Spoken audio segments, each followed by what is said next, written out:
The imperial court of the Valtheran Empire was gathered for what had become an increasingly awkward ritual. The formal presentation of Princess Lyra Nethara as eligible for marriage, an event repeated annually for the past 5 years with diminishing attendance and growing social discomfort. Princess Lyra was the Empress's only child, heir to the throne, and by all traditional measures should have been one of the most desirable marriage prospects in the empire. But she was also what Valtheran culture euphemistically called star-touched. Born with neurological differences that manifested as difficulty with social interaction, patterns Valtheran culture considered fundamental sensory sensitivities that made many traditional court activities overwhelming, and communication styles that didn't match what nobility expected. In Valtheran terms, she was considered fundamentally unsuitable for the political marriages that nobility expected. Someone whose differences made her incapable of fulfilling the social obligations that came with high-status unions. The fact that she was brilliant, kind, and genuinely competent at governance, when allowed to work in ways that accommodated her needs, was irrelevant to nobles who viewed her differences as insurmountable barriers. Empress Kyrith had spent 5 years watching her daughter be rejected repeatedly by potential matches who found polite ways to decline, without explicitly stating they considered Lyra's neurodivergence disqualifying. This year, attendance at the presentation ceremony was notably sparse. Many noble families had simply stopped pretending they were considering matches. Those who attended were clearly present out of political obligation rather than genuine interest. When the formal presentations concluded with the expected silence, no one stepping forward to express interest, Kyrith did something unprecedented. Instead of maintaining the diplomatic fiction that suitable matches would emerge eventually, she addressed the court with exhausted honesty. No one wanted to marry my daughter. 5 years of presentations, countless private negotiations, and the truth is that Valtheran nobility has decided she's unsuitable because she experiences the world differently than tradition expects. My daughter is brilliant, kind, and entirely capable of partnership with someone willing to understand rather than judge her differences. But apparently, those qualities matter less than conforming to narrow social expectations. The court was stunned into uncomfortable silence. The Empress had just publicly acknowledged what everyone knew, but no one was supposed to say directly. Among the attendees was Lieutenant Marcus Webb, a human diplomatic liaison whose presence was more about maintaining human visibility at major imperial events than any expectation that humans would be considered appropriate matches for Valtheran royalty. Marcus had been stationed at the imperial court for 6 months, long enough to recognize the social dynamics around Princess Lyra, even though he hadn't directly interacted with her.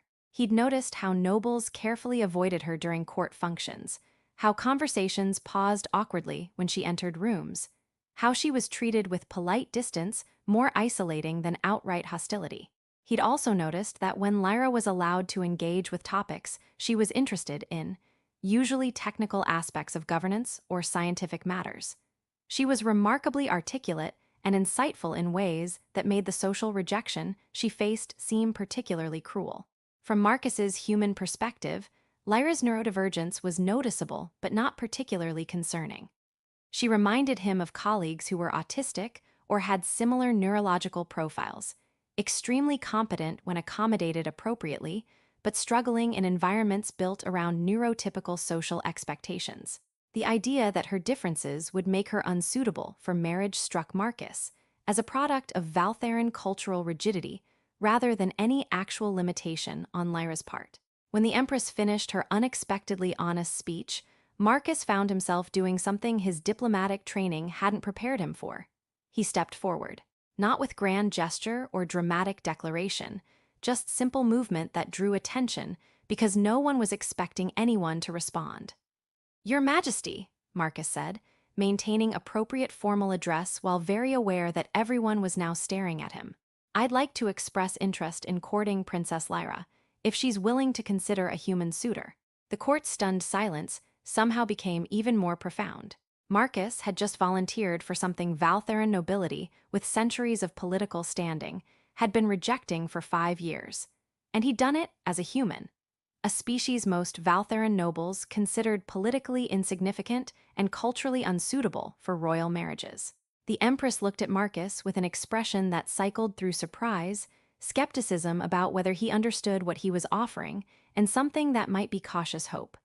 Lieutenant Webb, you're aware that courting my daughter would involve navigating not just cross-cultural differences between humans and Valtheran, but also her specific needs and communication styles that Valtheran nobility has found challenging. I'm aware that Princess Lyra experiences social interaction and sensory input differently than neurotypical Valtheran, Marcus responded carefully. From human perspective, that's not particularly unusual or concerning. We have individuals with similar neurological profiles who are valued members of our society and who form successful partnerships when their needs are understood and accommodated. He paused, then continued. I've observed the princess during court functions. She seems intelligent, principled, and entirely capable of meaningful relationship with someone willing to engage with her, as she is rather than expecting her to conform to narrow social scripts. I'm also aware that I'm human, which means I don't carry the same cultural assumptions about appropriate, social behavior that seem to be creating barriers for Valtheran suitors. What your nobility considers disqualifying differences, I consider normal human variation that requires accommodation rather than judgment. The Empress studied Marcus with focused attention, and if I were to permit you to court my daughter, you understand you'd be committing to learning her specific needs, to accommodating sensory sensitivities and communication differences, to building partnership that looks different from traditional Valtheran marriage. Your Majesty, I'm a human trying to navigate Valtheran court culture. My entire existence here is about adapting to differences and learning to communicate across neurological and cultural gaps. Courting someone who experiences the world differently than typical Valtheran would be, honestly, probably easier than courting someone who expects me to naturally understand all the unspoken Valtheran social rules I'm constantly worried about violating. There was a sound from the nobles that might have been shocked amusement at Marcus's blunt honesty. The Empress's expression shifted into something that was definitely amusement. You're saying that courting my neurodivergent daughter would be less intimidating than courting a neurotypical Valtheran noble, because you're already accustomed to navigating differences. Essentially, yes, I'm not going to pretend I naturally understand either Valtheran neurology or Princess Lyra's specific needs. But I'm also not starting from assumptions about what normal, social interaction should look like, which seems like it might be an advantage. The Empress made a decision.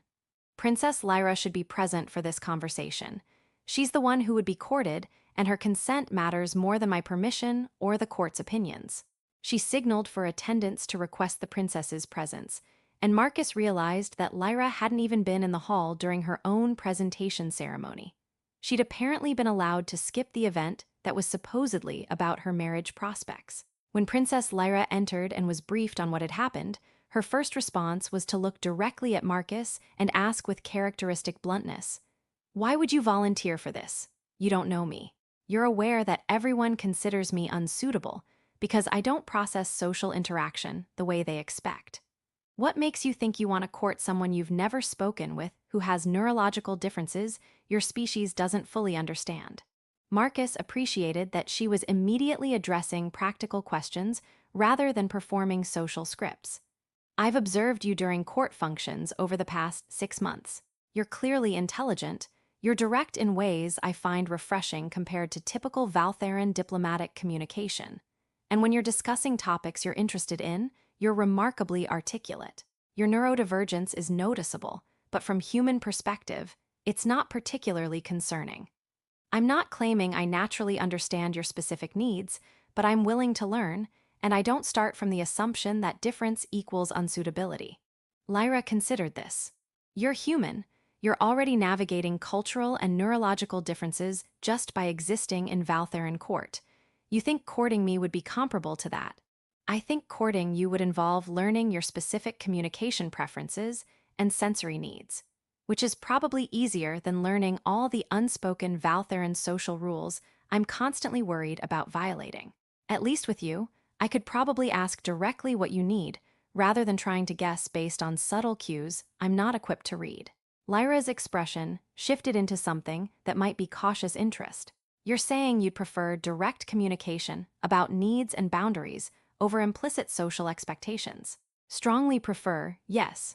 Implicit social expectations are how I accidentally create diplomatic incidents. Then I'm willing to consider being courted by you, with the understanding that we'd both be learning how to accommodate each other's differences, rather than expecting either of us to simply conform to the other's neurological baseline. The court witnessed what might be the most pragmatically negotiated beginning to a courtship in Valtheran history.